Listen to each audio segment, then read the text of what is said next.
Hello, dear friends. As promised, we continue our shake-ups and breakups in startups series of episodes, and today we record a story regarding very tragic circumstances that accompanied that particular shake-up in a company that was created for the purpose of startup visa processing. In that particular case, the very tragic circumstances struck the team.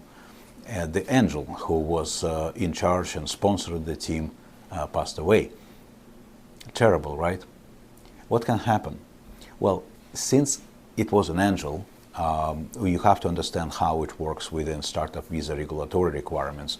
The angel organizations, they issue certificate of commitment based on commitment of their members, angels in this case. Each angel investor, by definition, committed certain amount of own capital and investment to the cause, and in that case it was very tragic. So under normal circumstances, probably collapse would be imminent.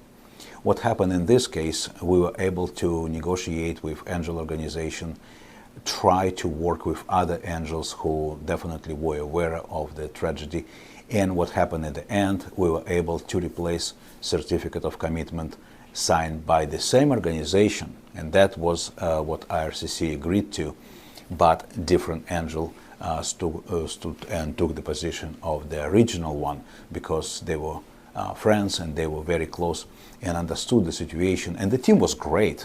So what is the lesson? What's the moral of this story, of this breakup and shake-up in startup?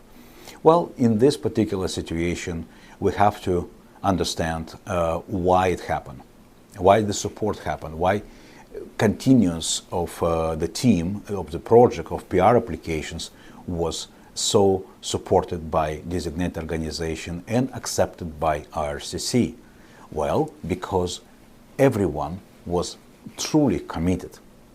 As always, breakups and shake-ups happen in startups. If you have something to say, leave your comment below. Subscribe if you're not subscribed yet. Like this video, share it with someone you think may benefit from this, definitely with your own teammates. And as always, stay safe by staying informed.